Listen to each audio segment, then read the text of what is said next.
Okay, so first let me apologize for that light novel length title. I wanted to make it clear that this isn't just about Season 5 of MCC, though that will be the highlight.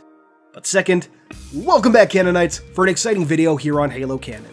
When it launched in 2014, the Master Chief Collection brought plenty of new lore to the table, from the H2A terminals to the new H2A maps, and even the collection itself being something of an in-universe artifact, implied to be an interactive record of the Master Chief's actions being studied by Spartan Locke. And since its expansion to PC, new lore has been abound, particularly in the form of the Oni Archive series. However, there's one source of lore I've yet to talk about, and with the release of Season 5, I think the time is right. With the inclusion of the Battle Pass-like system in MCC and the addition of new content to the games, have come little tidbits of new lore that may go over one's head if you aren't paying attention, but are nonetheless appreciated by those who enjoy it. However, prior to Season 5, I never really felt like there was enough, so to speak, to justify talking about it in a video. But that problem is no longer a problem. There is plenty to discuss, aided by the new Canon fodder released on Monday. So today, I'd like to present all the new lore the MCC has brought to the table with its new cosmetics. Starting off with something simple, let's examine the visor colors that have been added to Halo CE and Halo 3. We're obviously not going to cover every single color, there's no reason to, but the description that accompanied these visor colors is something that brought a smile to my face when they first released. Quote, "Part of a suite of experimental visor enhancements." Looking at Halo 4 in particular, when visor customization really took off, we saw that each visor color had a lore-based description detailing what they did. Now with visor customization added to earlier games to keep the lore consistent, this brief line just shows that the UNSC was experimenting with visor enhancements all the way back to at least the Mark V platform, with it coming into its own with the initialization of Gen 2. It's a small detail that was not necessary, but for a lore fanatic like myself, greatly appreciated.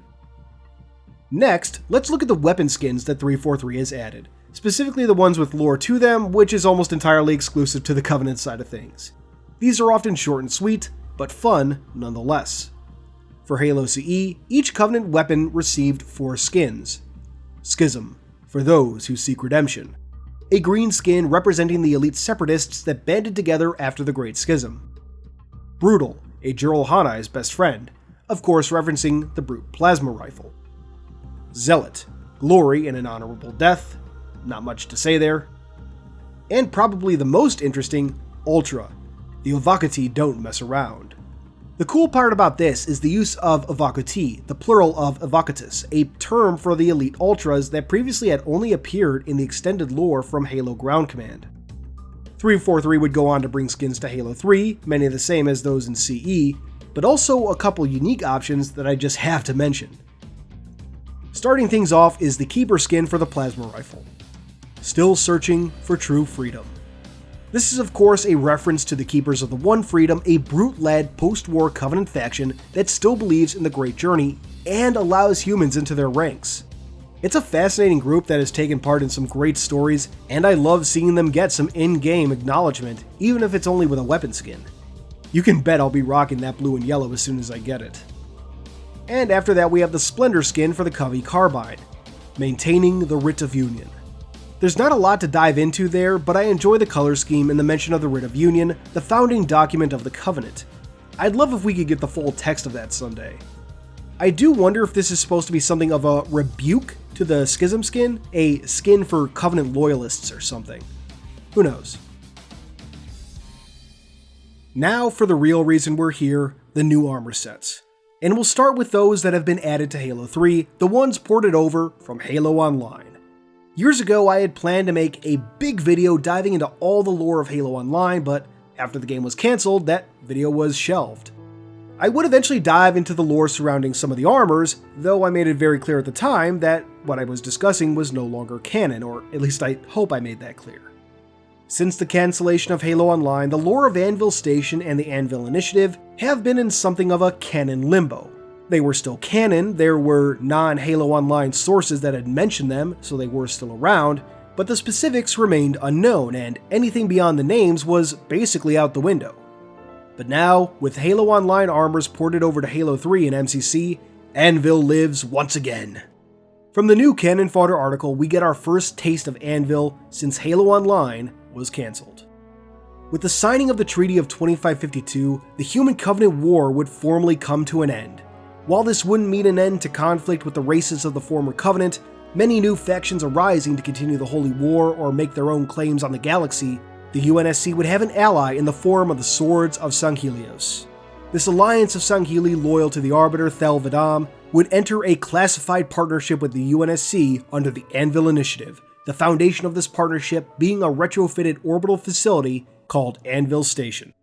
A complementary program was initiated, codenamed Project Crucible, establishing a joint task force of Sangheli and humans, among them the newly minted Spartan 4s, but also teams of artisan armorers and technical experts.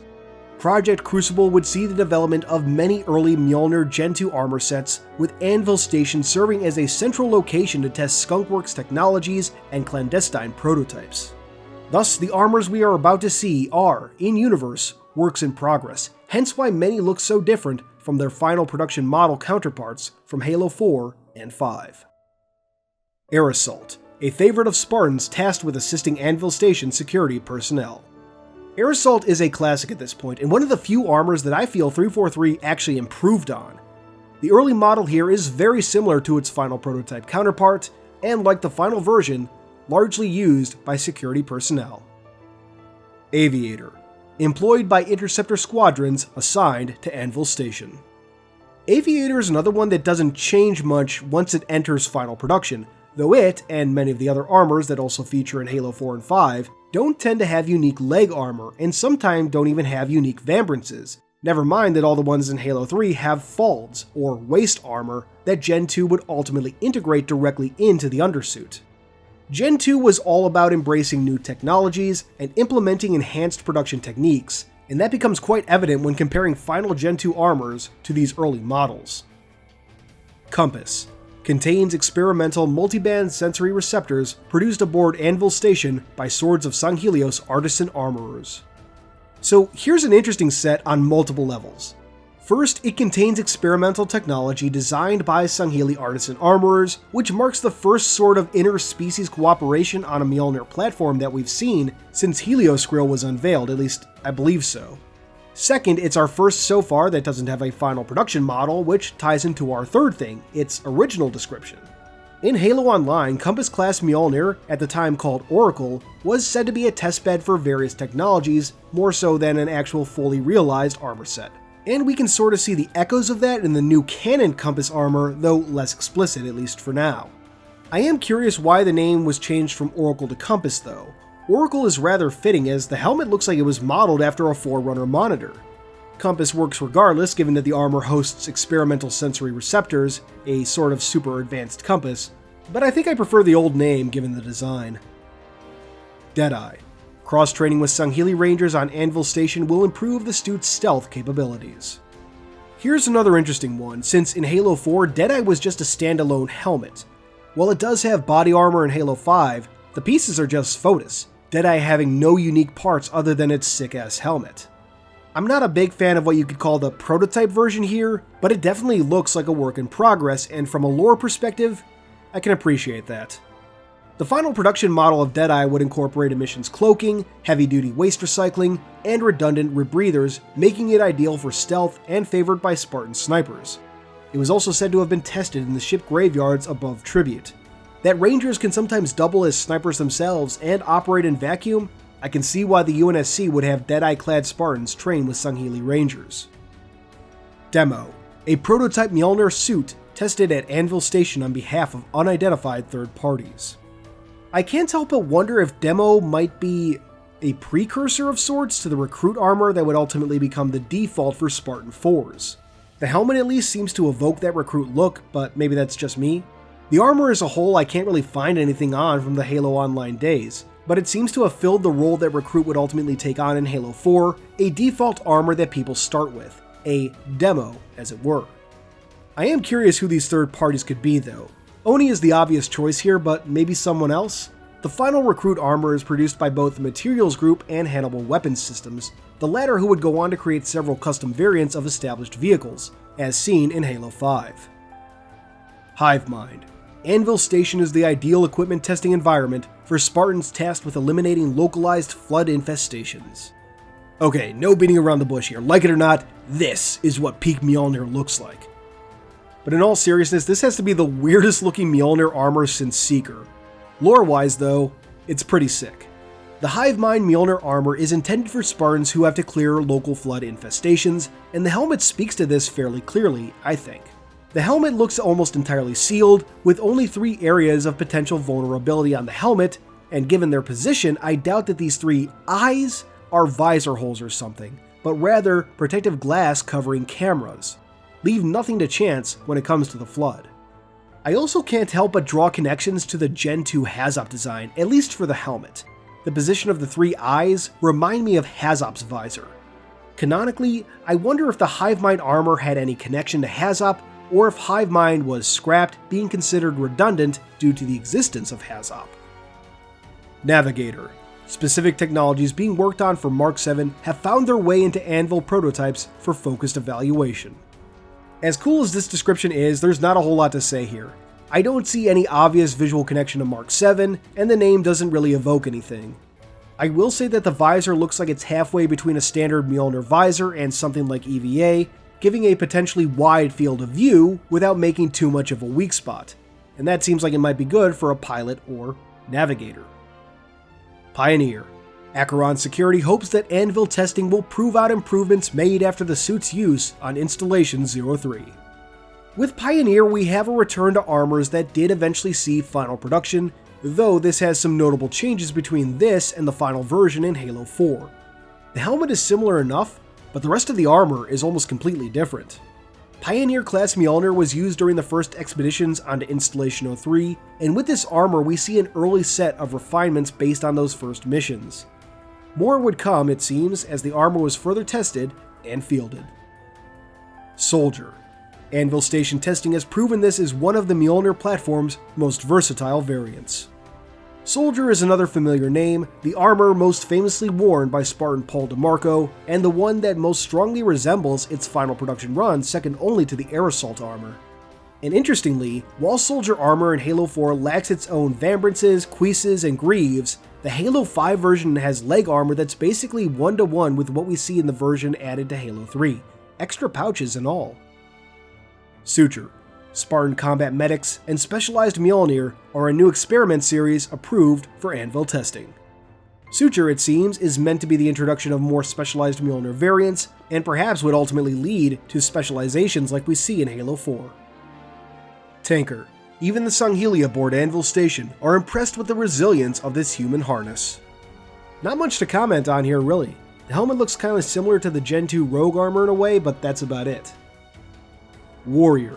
Even mainline armor kits can benefit from evaluation in Anvil training courses. And we close out the Halo 3 armors with Warrior, probably the most iconic of 343's Mjolnir designs, at least when it comes to Halo 4 and 5.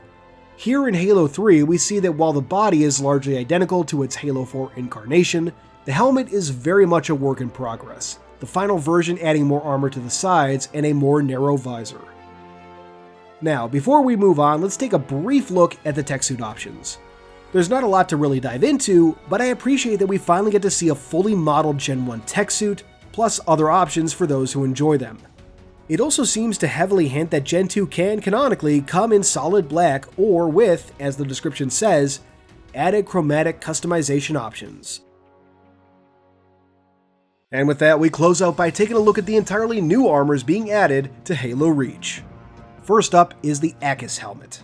Developed to employ a wide array of targeting and surveillance-focused features and peripherals, the Achis helmet and associated components were highly classified, leading some operatives to question its very existence. So the base description here obviously references that the Achis helmet, or rather specific variants of it that we'll cover in a moment, achieved a legendary status after appearing in a single screenshot advertising the Defiant map pack back in the day, but ultimately never released until now. Save a few Easter eggs here and there, of course. The Achis helmet has 3 attachments. The descriptions for these don't give us a whole lot, but luckily Grim Brother 1 has us covered all the way back in October last year during the lead up to Halo Shadows of Reach. The Achis helmet was developed to employ a wide range of targeting and surveillance focused features to maximize range finding capabilities, both for individuals on the ground and F-99 drone fighters and S-14 strike craft among others. The S-14, by the way, is the Baselard, a space strike craft that first appeared in Halo Silent Storm and its sequel, Oblivion. I can't help but wonder how the helmet's description might have looked had it released back in 2011. Would the Baselard have been mentioned in some capacity, or would something else have taken its place, if it got mentioned at all? Moving on though, we start with the GRD attachment. Developed in parallel with the ACUS helmet were additional modular upgrades. One of these was the P237 Theatech Optical Suite, aka the GRD attachment, a high-end imaging sensor and processor package that integrated directly with UNSC aerial recon platforms. The Ground Resolved Distance, GRD, software and hardware enhances how much intel can be gleaned from UAV and satellite-based surveillance imagery. The attachment was developed by a joint holistic team featuring researchers from ONI's Watershed Division, the Materials Group, and select grad students from the Applied Sciences program at Coletta Browning University. Incidentally, Coletta Browning University is a university on the colony of Circumstance that was once attended by Dr. Catherine Elizabeth Halsey.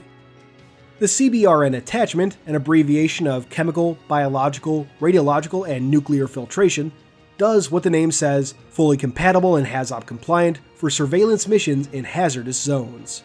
Together, they make the final version of ACUS, the GRD CBRN attachment, making the GRD helmet we recognize from all those years ago.